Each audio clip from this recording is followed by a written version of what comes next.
Hello students, मैं doctor Vikram Singh Deswal Bionita classes YouTube channel पर आपका स्वागत करता हूं।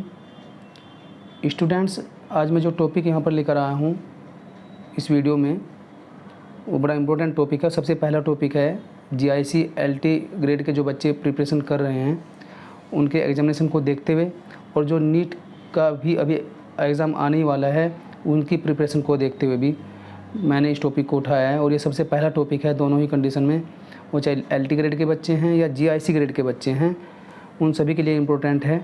और मैंने उन क्वेश्चन को यहाँ पर लिया जो बहुत ही ज़्यादा इम्पोर्टेंट क्वेश्चन हैं और जिनकी आने की पॉसिबिलिटी बहुत ज़्यादा है और जो लास्ट ईयर एग्जामिनेशन से भी आ चुके हैं और जो ज़्यादा इम्पोर्टेंट हैं वही क्वेश्चन मैंने यहाँ पर उठाए हैं।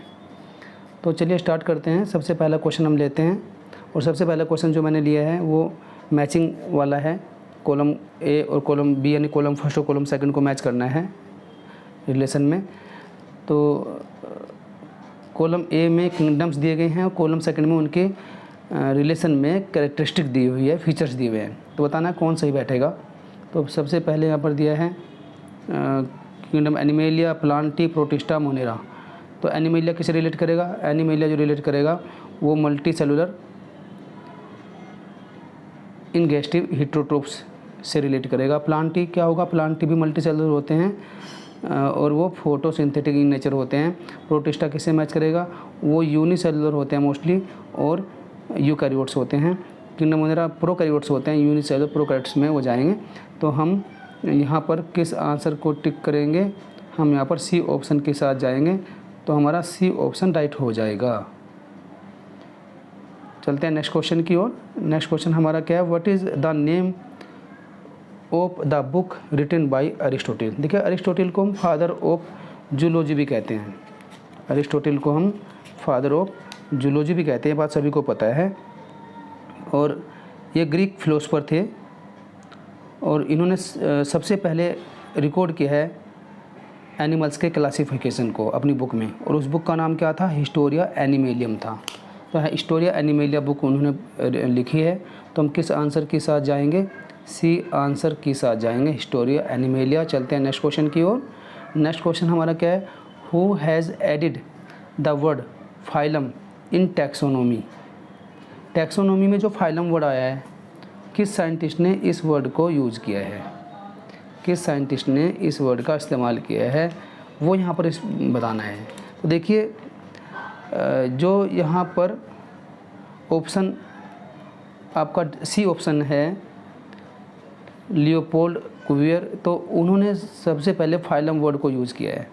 तो हम सी ऑप्शन के साथ यहाँ पर जाएंगे, लियोपोल्ड कुवियर, है ना। तो चलते हैं नेक्स्ट क्वेश्चन की ओर। नेक्स्ट क्वेश्चन क्या है हमारा? The organisms separated by geographical barriers are termed. बड़ा इम्पोर्टेंट क्वेश्चन है, एफएमसी में आ चुका है, डीपीएमटी में आ चुका है, उड़ीसा जेई में आ चुका है। तो बहुत ही इंपॉर्टेंट क्वेश्चन है। Organism separated from geographical barriers. Geographical barriers के बेस पर उनको सेपरेट किया जाता है। ऐसे ऑर्गेनिज्म किस कैटेगरी में आएंगे, क्या कहलाएंगे? वो सिबलिंग कहलाएंगे या एलोप्टेरिक कहलाएंगे या नियोप्टेरिक कहलाएंगे, सिम्पेट्रिक कहलाएंगे। तो जो जियोग्राफिकल बैरियर्स से सेपरेट होते हैं ऑर्गेनिजम्स, तो वो किस कंडीशन में आएंगे? वो एलोपैट्रिक कहलाएंगे। तो हम बी ऑप्शन के साथ जाएंगे, एलोपैट्रिक। चलते हैं नेक्स्ट क्वेश्चन की ओर। Two similar holotypes are called. मतलब पूरी तरह से जो भी स्पीसीज़ है उसका हमने सेम कॉपी टोटली या होली, तो वो हमने यहाँ पर क्रिएट किया है। तो two similar holotypes are called as, एक दूसरे के जैसे हैं बिल्कुल, एब्सोल्युटली, तो आइसोटाइप्स कहलाएंगे एक दूसरे के रिस्पेक्ट में। तो हम ए ऑप्शन के साथ जाएंगे। हमारा नेक्स्ट क्वेश्चन क्या है? The scientist who created kingdom protista to include unicellular protozoa and algae is. देखिए, गिवन ऑप्शन में से कौन ऐसा साइंटिस्ट थे जिन्होंने प्रोटिस्टा को इंक्लूड किया है यूनिसेलुलर प्रोटोजोआ एंड एल्गी के साथ? तो आपको मालूम है कि जो टू किंगडम क्लासिफिकेशन था उसमें तो एनिमेलिया और प्लांटी बना था लीनियस के थ्रू, लेकिन जो थ्री किंगडम क्लासिफिकेशन था वो हिकिल ने दिया था, वो उसमें उन्होंने इंक्लूड किया था प्रोटिस्टा को अलग से। तो हम बी ऑप्शन के साथ जाएंगे। हमारा जो राइट आंसर हो जाएगा बी हिकिल हो जाएगा। और नेक्स्ट क्वेश्चन क्या है हमारा, विच of the following is a difference between you bacteria and Archie bacteria. You bacteria Archie bacteria, सबसे पहले तो आपको मालूम होना चाहिए कि यू बैक्टीरिया आर्की बैक्टीरिया क्या है। देखिए दोनों ही प्रोकैरियोट्स हैं, बट दोनों में डिफरेंस है। Archie bacteria oldest living fossils माने जाते हैं और यू बैक्टीरिया को हम टूडे बैक्टीरिया भी कहते हैं। ये आर्की बैक्टीरिया के बाद इवोल्व हुए हैं। आर्की बैक्टीरिया एक्सट्रीम कंडीशन में भी सर्वाइव कर सकते हैं और इनकी सेल वॉल और इनकी सेल मेम्ब्रेन का जो केमिकल कंपोजिशन है वो मॉडर्न बैक्टीरिया या यू बैक्टीरिया से डिफरेंट है। तो यहाँ पर डिफरेंस बताना है तो they look very different under microscope. Eubacteria are autotrophic and archaebacteria are heterotrophic. ऐसा नहीं है, दोनों ही हिटोट्रोपिक नेचर वाले होते हैं। कुछ ही बैक्टीरिया होते हैं जो ऑटोट्रोपिक होते हैं। Archaebacteria are unicellular and eubacteria are colonial. ऐसा नहीं है, सभी के सभी यूनिसेलुलर होते हैं। They have different chemicals in their cell membranes and cell walls. यही आंसर हमारा राइट हो जाएगा। हम डी ऑप्शन के साथ जाएंगे, हम डी ऑप्शन के साथ जाएंगे। तो इस तरह का क्वेश्चन मैं पहले भी करा चुका हूँ। मेरी एक वीडियो आई है बैक्टीरिया के ऊपर, तो उसमें मैं इस तरह का क्वेश्चन करा चुका हूँ। इससे थोड़ा डिफरेंट क्वेश्चन था वो, लेकिन इस तरह का ही क्वेश्चन वो मैंने कराया था। मैंने वो सब बातें वहाँ पर एक्सप्लेन की थी, तो आप उस वीडियो को भी देख सकते हैं। वहाँ से आपको कुछ अच्छे क्वेश्चन मिल सकते हैं। और देखिए जो क्वेश्चन मैंने यहाँ पर लिया बड़े इंपॉर्टेंट क्वेश्चन है। तो अब ट्रेंड चेंज हो गया है क्वेश्चन को पुटअप करने का। अब ऐसा नहीं है कि आप क्वेश्चन को डायरेक्टली आप जो है तैयार कर लेंगे, आपको डीपली सोचना पड़ेगा चीज़ों को। अभी हाल में आपने देखा होगा जो टीजीटी पीजीटी का एग्ज़ाम हुआ है, उसका जो पैटर्न था, उसमें जो लेवल था वो बिल्कुल डिफरेंट था लास्ट ईयर के एग्जामिनेशन से। तो उन्हीं बातों को देखते हुए मैंने उन क्वेश्चन को लिया है जो बहुत अच्छे क्वेश्चन हैं और जो ट्रेंड चला है क्वेश्चन को पूछने का, उसी के बेस पर मैंने अपनी इन क्वेश्चन की सीरीज़ को स्टार्ट किया है। तो स्टूडेंट्स, मैं उन्हीं कंटेंट को लेकर आऊँगा जो बहुत इम्पोर्टेंट हैं उन एग्जामिनेशंस को देखते हुए, और उस लेवल के क्वेश्चन ही मैं आपके पास जो है लेकर आऊँगा जो आपको बहुत अच्छे से प्रिपेयर करेंगे अपनी तैयारी के लिए। तो इससे आपकी प्रिपरेशन बहुत अच्छी होगी। तो चलते हैं नेक्स्ट क्वेश्चन की ओर। नेक्स्ट क्वेश्चन हमारा क्या कहता है, बायोसिस्टेमेटिक्स एम्स एट। बायोसिस्टेमेटिक्स एम्स एट, तो देखिए बायोसिस्टेमेटिक्स एम्स के बारे में पूछा है और फर्स्ट ऑप्शन दिया है the classification of organisms based on their evolutionary history and establishing their phylogeny on the totally of various parameters from all fields of studies. Second option क्या है, identification and arrangement of organisms on the basis of their cytological categorised या characteristics. Cytological characteristics के ऊपर तो depend करेगा नहीं biosystematics. The classification of organism based on broad morphological characters, केवल उसके ऊपर भी डिपेंड नहीं करेगा। Delimiting various taxa of organisms and establishing their relationships, ऐसा भी नहीं होगा। हमारा जो ए ऑप्शन है वो क्या कहता है, the classification of organisms based on there evolutionary history. जो उनके एंसेस्टर्स हैं, उनके पास जो कैरेक्टर्स थे वो आगे कैरी कर रहे हैं, उनके बेस पर वो इवोल्व होते जा रहे हैं कमिंग ऑर्गेनिजम्स, तो उनकी इवोल्यूशनरी हिस्ट्री होनी चाहिए। And establishing their phylogeny on the totally of various parameters from all fields of studies. तो हम ए ऑप्शन के साथ जाएंगे, हमारा ए ऑप्शन करेक्ट हो जाएगा। तो बहुत ही अच्छा क्वेश्चन है। चलते हैं नेक्स्ट क्वेश्चन की ओर। नेक्स्ट क्वेश्चन हमारा क्या है, अरिस्टोटल इज़ एसोसिएटेड विद। जो ऑप्शन यहाँ पर गिवन है इनमें से किस ऑप्शन से रिलेट करते हैं अरिस्टोटल। इससे पहले भी अरिस्टोटल का एक क्वेश्चन आया था, उसमें बुक से रिलेटेड था, ये भी एक इनकी पब्लिकेशन था। तो वो स्केला नेचुरी से रिलेटेड है, तो हम सी ऑप्शन के साथ जाएंगे, स्केला नेचुरी। तो हमारा नेक्स्ट क्वेश्चन क्या है, विच of the following is not true for a species. जो गिवन ऑप्शंस है स्पीसीज़ के लिए उनमें से कौन सा ट्रू नहीं है। ए ऑप्शन क्या बोल रहा है, ए ऑप्शन ये बोल रहा है members of a species can interbreed. ये तो बात सही है, नेक्स्ट है variations occur among members of a species, ये भी बात सही है, वेरिएशंस तो होते हैं स्पीसीज के मेंबर्स में। सी ऑप्शन क्या कहता है, gene flow does not occur between the populations of a species, gene flow does not occur, gene flow तो होता है, ये कहते हैं नहीं होता है, तो ये तो बात गलत है। और उसने पूछा कि रॉन्ग ही पूछा है उसने, जो ट्रू नहीं है, तो यही हमारा आंसर सही हो जाएगा। हम सी ऑप्शन के साथ जाएंगे।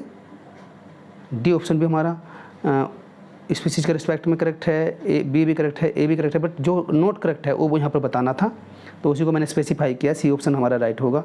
और चलते हैं नेक्स्ट क्वेश्चन की ओर।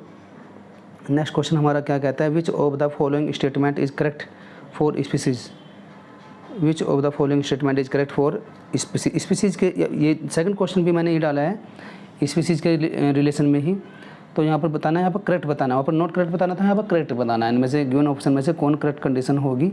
तो the members of species occupy the same habitat, तो ये ऑप्शन, ये तो बात गलत है। सेम हैबिटेट जरूरी नहीं कि सेम हैबिटेट को फॉलो करेगा। दे आर मॉर्फोलॉजिकली सिमिलर, ये भी बात सही नहीं है। They can interbreed among themselves, ये भी बात सही नहीं है। They can not interbreed with the members of other species, ये अदर स्पीसीज के साथ में इंटरब्रीड नहीं कर सकते, तो यही आंसर इसका सही है। They can not interbreed with the members of other species, इसी आंसर के साथ हम जाएंगे, हमारा डी ऑप्शन करेक्ट हो जाएगा। तो यहाँ पर करेक्ट ऑप्शन नहीं बताना था। तो चलते हैं नेक्स्ट क्वेश्चन की ओर। The closely related morphologically similar sympatric population but reproductively isolated are designated as, जो क्लोजली रिलेटेड स्पीसीज़ है, मॉर्फोलॉजिकली भी सिमिलर है, तो ऐसी सिम्पैट्रिक पॉपुलेशन, लेकिन वो रिप्रोडक्टिवली आइसोलेटेड है, तो उनको हम क्या नाम देंगे, क्या बोलेंगे। तो हम ए ऑप्शन के साथ जाएंगे, उनको हम क्लाइंस कहते हैं। जो सिम्पैट्रिकली मतलब सिमिलर सिम्पैट्रिक पॉपुलेशन है बट वो रिप्रोडक्टिवली आइसोलेटेड है, तो उनको बोला जाता है क्लाइंस। तो हम ए ऑप्शन के साथ जाएंगे। चलते हैं नेक्स्ट क्वेश्चन की ओर। Which of the following is required as equivalent to subspecies of classical taxonomy, classical taxonomy की जो सब स्पीसीज़ हैं उन्हीं के इक्वलेंट हम किस स्पीसीज को नाम देंगे। Which of the following is required as equivalent to the subspecies of classical taxonomy, तो सीनो स्पीसीज कहलाते हैं वो। तो हम जो हमारा ऑप्शन राइट होगा, सी ऑप्शन करेक्ट होगा, सीनो स्पीसीज। तो हम सी ऑप्शन के साथ जाएंगे। चलते हैं नेक्स्ट क्वेश्चन की ओर। The three phases of taxonomy, the three phases of taxonomy alpha beta gamma diversity, आपने नाम सुना अल्फ़ा बीटा टैक्सोनॉमी। तो alpha beta taxonomy, alpha beta gamma taxonomy को रिकॉग्नाइज़ किया था किस साइंटिस्ट ने। साइंटिस्ट का नाम यहाँ पर पूछा है। जो तीन फेज़ होते हैं टैक्सोनॉमी के, तो देखिए आपको मालूम होना चाहिए, एक साइंटिस्ट थे William Bertram टरिल, William Bertram टरिल।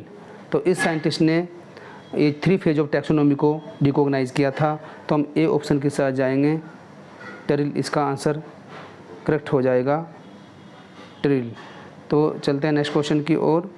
Next question क्या है हमारा, allopatric speciation occurs when, allopatric speciation occurs when, कब होता है एलोप्टेरिक स्पेसिएशन, ये यहाँ पर स्पेसिफाई करना है गिवन ऑप्शन में से।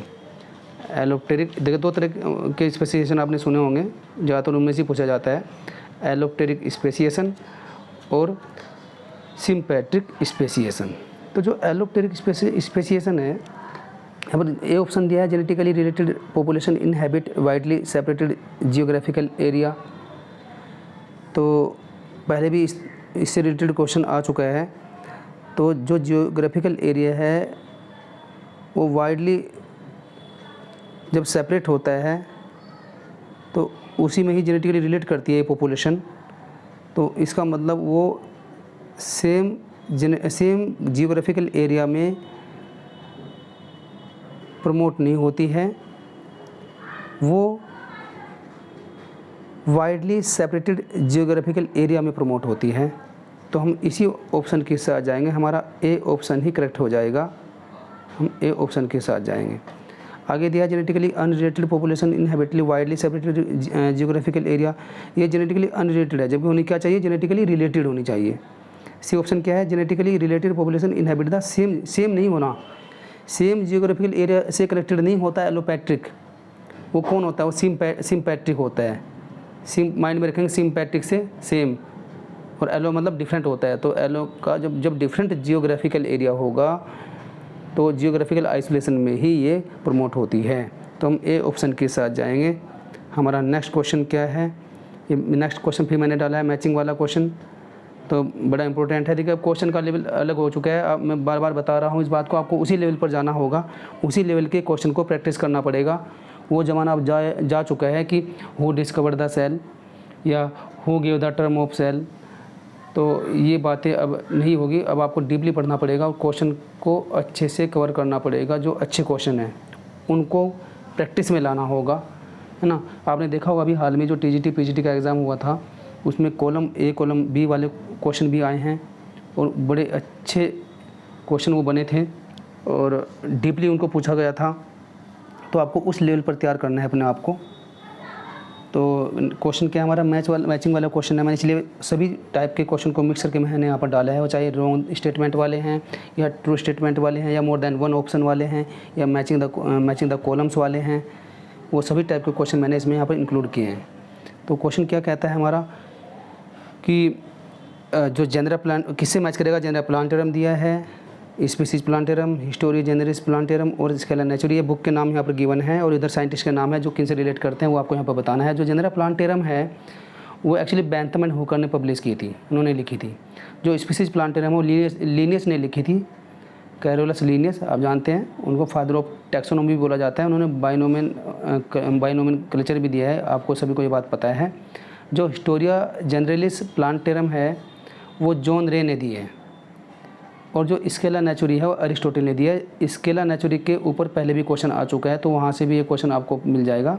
तो हम यहाँ पर डी ऑप्शन के साथ जाएंगे, हमारा डी ऑप्शन है, तो हम डी ऑप्शन के साथ जाएंगे। मैंने बताया अभी कि जो जेनरल प्लांटेरम है, जेनरल प्लांटेरम किसने पब्लिश की थी, किसने लिखी थी, वो बेंथम एंड हुकर ने लिखी थी। स्पीसीज प्लांटेरम लीनियस ने लिखी थी। हिस्टोरिया जनरलिस प्लांटेरम वो जॉन रे ने लिखी थी, बट स्केला नेचुरी वो अरिस्टोटल। तो इसलिए हमारा डी ऑप्शन करेक्ट हो जाएगा। तो हम डी ऑप्शन के साथ जाएंगे। चलते हैं नेक्स्ट क्वेश्चन की ओर। नेक्स्ट क्वेश्चन क्या कहता है, टैक्सोनॉमिक हेरिटेज रेफर्स टू। तो देखिए ये भी क्वेश्चन बड़ा इम्पोर्टेंट है। ऑप्शन दिया है step wise arrangement of all categories for classification of plants and animals. Sorry, second option हमारा क्या कहता है, a group of senior taxonomist who decide the nomenclature of plants and animals. Third option, a list of botanist or zoologist who have worked on taxonomy of a species or group. Next option, classification of a species based on fossil record. जो taxonomic heritage है उसमें actually classification के लिए, चाहे वो plants का classification है या एनिमल्स का क्लासिफिकेशन है, उनके क्लासिफिकेशन के लिए जितनी भी कैटेगरीज हैं उन सभी का स्टेप वाइज अरेंजमेंट करने को कहते हैं टैक्सोनॉमिक हेरिटेज। तो हम ए ऑप्शन के साथ जाएंगे, हमारा ए ऑप्शन एब्सोल्युटली करेक्ट होगा, हमारा ए ऑप्शन एब्सोल्युटली करेक्ट होगा। चलते हैं नेक्स्ट क्वेश्चन की ओर। Reproductive isolation between segments of a single population is termed. Reproductive isolation between segments of a single population is termed. देखिए अभी कुछ देर पहले मैंने थोड़ा सा रिलेट करके बताया था, एक क्वेश्चन आता अभी पीछे, वहाँ पे मैंने बताया था कि जब रिप्रोडक्टिव आइसोलेशन होता है तो तब हम क्या बोलेंगे, और जब रिप्रोडक्टिव सेम मतलब जियोग्राफिकल सेम एरिया होगा तब हम क्या बोलेंगे। तो रिप्रोडक्टिव आइसोलेशन के लिए हम सिम्पैट्रिक के साथ जाएंगे। तो जो रिप्रोडक्टिव आइसोलेशन होता है एक सिंगल पॉपुलेशन में तो सिम्पैट्री कहलाता है वो। तो हम सिम्पैट्री आंसर के साथ जाएंगे। सिम्पैट्री, वो एलोपैट्री नहीं होगा, वो एलोपैट्री नहीं होगा। एलोपैट्री में जियोग्राफिकल एरिया डिफरेंट होगा, बैरियर्स डिफरेंट हो गए, जियोग्राफिकल आइसोलेशन होता है। इसमें सिम्पैट्री में सेम एरिया होता है, बट यहाँ पर रिप्रोडक्टिव आइसोलेशन होता है सिम्पैट्री में। तो बढ़ते हैं हम नेक्स्ट क्वेश्चन की ओर। और नेक्स्ट क्वेश्चन हमारा क्या है, populations are said to be sympatric when. ये बहुत इंपॉर्टेंट क्वेश्चन है। ये क्वेश्चन किसी न किसी फॉर्म में आता है और खासकर TGT, PGT, GIC, LT grade के लिए बड़ा इंपॉर्टेंट क्वेश्चन है। तो पॉपुलेशंस और नीट के लिए भी बहुत इंपॉर्टेंट है। Populations are said to be sympatric when two populations live together and freely inbreed to produce sterile offsprings. Two populations are physically isolated by natural barriers. Two populations are isolated but occasionally come together to interbreed. Two populations share the same environment but cannot interbreed. तो मैंने भी बताया था कि जो सिम्पैट्री है वो actually same geographical area या सेम इन्वायरमेंटल एरिया को फॉलो करते हैं। तो वो सेम एटमॉस्फेरिक कंडीशंस को शेयर करते हैं, बट वो इंटरब्रीड नहीं होते हैं आपस में। तो हम डी ऑप्शन के साथ जाएंगे। हम D option, two populations share the same environment but can not interbreed. तो हम डी ऑप्शन के साथ जाएंगे, हम डी ऑप्शन के साथ जाएंगे। चलते हैं नेक्स्ट क्वेश्चन की ओर। नेक्स्ट क्वेश्चन हमारा क्या कहता है, classification of organisms, classification of organisms based on evolutionary as well as genetic relationships is called. देखिए, क्लासिफिकेशन एक ऑर्गेनिज्म का जब बेस करता है किसके ऊपर, इवोल्यूशन के ऊपर और साथ में जेनेटिक रिलेशनशिप के ऊपर, तो कॉमनली उसको बोला जाता है क्लेडिस्टिक्स। तो उसे क्लेडिस्टिक्स कहते हैं। जब भी क्लेडिस्टिक्स टर्म आएगी तो समझ लेना कि वो इवोल्यूशनरी प्लस जेनेटिक रिलेशनशिप को डिफाइन करता है। तो इस बात का आप विशेष ध्यान रखेंगे। चलते हैं नेक्स्ट क्वेश्चन की ओर। Consider the following statement with respect to characteristic features of the kingdom. तो यहाँ पर किंगडम की कैरेक्टरिस्टिक फीचर गिवन है, 4 ऑप्शन है यहाँ पर। तो पहला ऑप्शन बोल रहा है कि in Animalia the mode of nutrition is autotrophic. Animalia अपने आप अपने न्यूट्रिशन को तैयार करते हैं, प्रिपेयर करते हैं। ये बात कतई सही नहीं है। वो फोटो ऑटोट्रोपिक या ऑटोट्रोपिक नेचर वाले नहीं होते, तो समझिए ये तो गलत है। फिर क्या बोला next, in Monera the nuclear membrane is present. Monera क्या होते हैं, प्रोकैरियोट्स होते हैं, तो उनमें न्यूक्लियस कभी नहीं होता, तो न्यूक्लियर मेम्ब्रेन कहाँ से हो जाएगी, तो ये भी गलत है। ठीक है ना। तो हमारा ए भी गलत है, हमारा बी भी गलत है। फिर नेक्स्ट क्या है, in Protista the cell type is prokaryote. Protista तो यूकैरियोटिक कंडीशन में आता है, वो तो यूनिसेलुलर यूकैरियोट्स होते हैं, आपको सबको पता है। वो तो यूनिसेलुलर यूकैरियोट्स होते हैं, उसमें यूग्लिन आता है, आपको पता है इस बात का अच्छे से, है ना। पैरामीशियम आते हैं, उसमें अमीबा आते हैं, तो यूनिसेलुलर यूकैरियोट्स आते हैं, तो ये भी बात गलत है।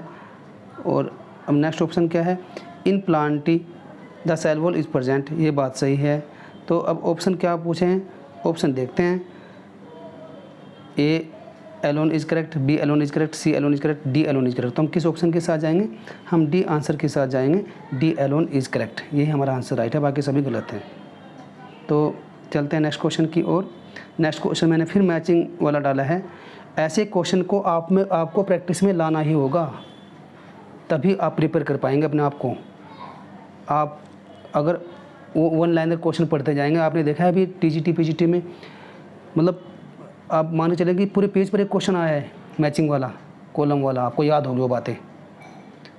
तो आपको इन क्वेश्चन को फेस करना ही होगा और इनको प्रैक्टिस में लाना होगा। इसलिए मैं इन क्वेश्चन को यहाँ पर इंक्लूड कर रहा हूँ, जिससे कि आप यूज टू हो जाए इन क्वेश्चन के लिए। तो चलते हैं नेक्स्ट क्वेश्चन की ओर। कॉलम ए, कॉलम बी या कॉलम फर्स्ट, कॉलम सेकंड हमारे सामने है, और कॉलम ए में हमने कुछ टैक्सा यहाँ पर दिए हैं। और देखिए क्वेश्चन ये कह रहा है कि कॉलम ए, कॉलम सेकंड जो दिए हैं यहाँ पर, वो हाउस फ्लाई के क्लासिफिकेशन को रिलेट करके दिए हैं।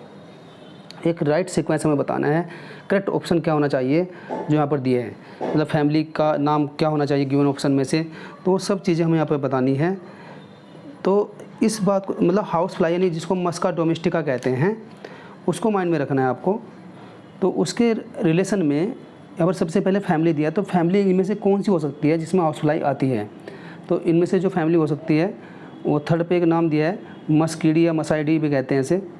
तो फैमिली का नाम तो हो गया है मसीडी, मस्का डोमेस्टिका बोलते हैं तो मस्कीडी भी कहते हैं।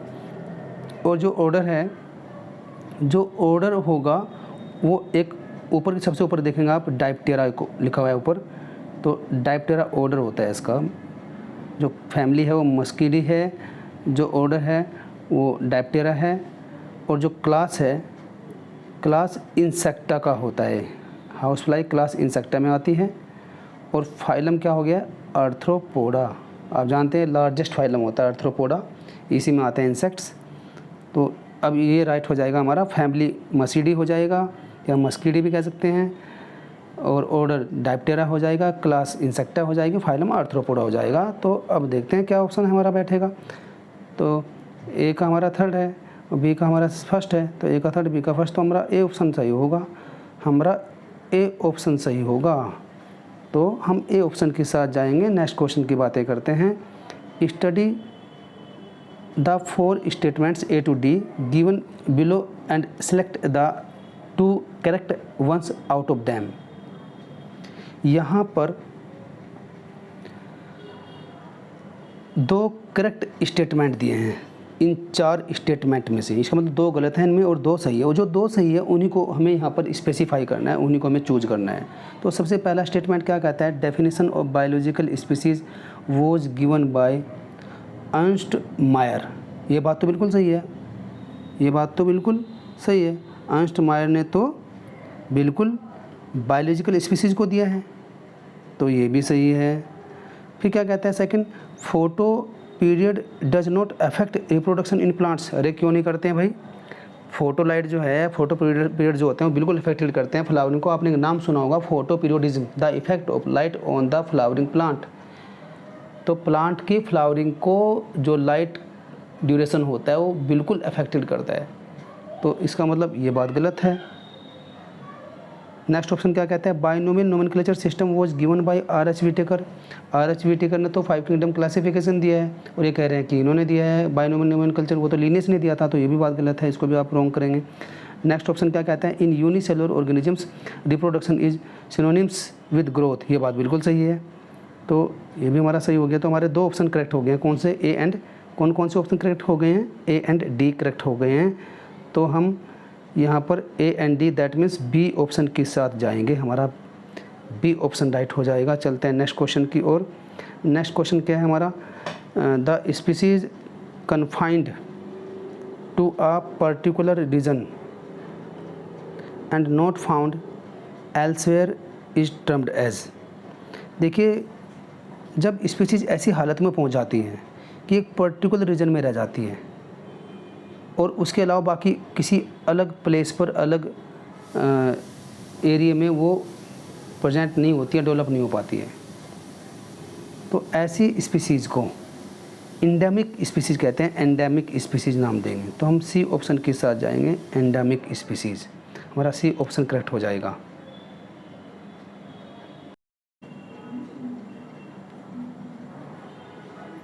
नेक्स्ट क्वेश्चन हमारा क्या कहता है, which is the highest in the heritage of taxonomic category.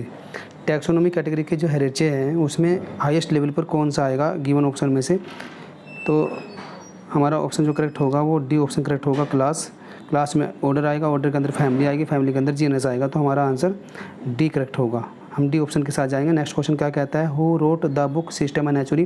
तो सिस्टम एंड नेचुरी बुक को किसने लिखा था, वो लीनियस ने लिखा था। आपको ये बात अच्छे से पता है, मैं पहले भी ये बातें डिस्कस कर चुका हूँ। तो चलते हैं नेक्स्ट क्वेश्चन की ओर। A new species can be formed when, एक नई स्पीसीज फॉर्म होती है, कब होती है फॉर्म, तो इंडिविजुअल, देखिए आपको पता है कि जब वेरिएशंस होते हैं सेक्सुअल रिप्रोडक्शन के दौरान, तभी नई स्पीसीज़ का फॉर्मेशन होता है, प्रोडक्शन होता है। तो यहाँ पर फर्स्ट ऑप्शन ही करेक्ट लग रहा है, तो हम फर्स्ट ऑप्शन के साथ जाएंगे। फर्स्ट ऑप्शन क्या है हमारा, individuals variations leads to sexual isolation, हमारा ये ऑप्शन राइट होगा। चलते हैं नेक्स्ट क्वेश्चन की ओर। नेक्स्ट क्वेश्चन हमारा क्या कहता है,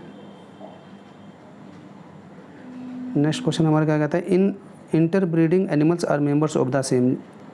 इंटरब्रीडिंग होती है एनिमल्स के बीच में, तो किन के मेंबर्स के बीच में होते हैं, जो सेम स्पीसीज़ के होते हैं, तो ये बात आपको पता है। तो उसका आंसर क्या हो जाएगा, सेम स्पीसीज़।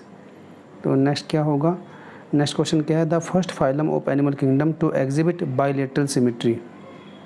बाइलेटरल सिमेट्री को शो करने वाले सबसे पहले कौन से किंगडम के एनिमल्स हैं, तो ऑप्शन दिया आर्थ्रोपोडा, एनिलिडा, मोलस्का, प्लेटीहेल्मिन्थेज। तो हम यहाँ पर डी ऑप्शन के साथ जाएंगे। डी ऑप्शन यानी प्लेटीहेल्मिन्थेज में सबसे पहले ये कंडीशन देखने को मिली है। कौन सी कंडीशन देखने को मिली है, बाइलेटरल सिमेट्री देखने को मिली है।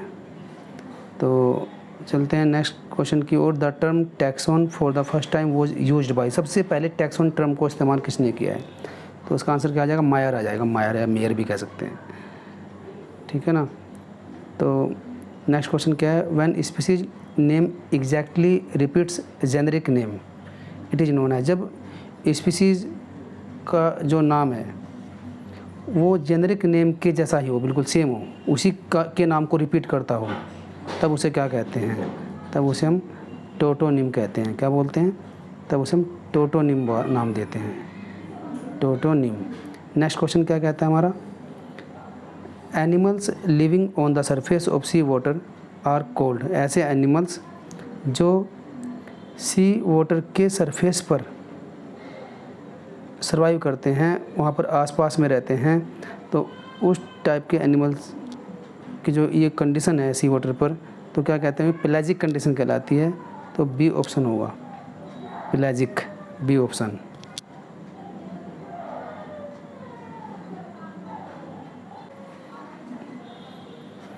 तो स्टूडेंट्स, ये मैंने कुछ इम्पोर्टेंट क्वेश्चन को डिस्कस किया है और बड़ा इम्पोर्टेंट कंटेंट है, और कुछ काफ़ी अच्छे क्वेश्चन इसमें लिए गए हैं जो आपकी प्रिपरेशन को बेहतर बनाएंगे। तो इस लेवल पे आपको पढ़ना होगा, तो आप लगे रहिए अपनी तैयारी में, और हम टॉपिक वाइज अच्छे जो टॉपिक्स हैं सिलेबस के अकॉर्डिंग उनको लेकर आते रहेंगे, और ऐसे ही मतलब इम्पोर्टेंट क्वेश्चन को डिस्कस करते रहेंगे जो आपकी प्रिपरेशन के लिए बहुत अच्छा होगा। तो चलिए फिर से एक नई वीडियो के साथ आएंगे, एक नए कंटेंट और इम्पोर्टेंट क्वेश्चन को लेकर। तब तक के लिए टाटा बाय बाय, धन्यवाद।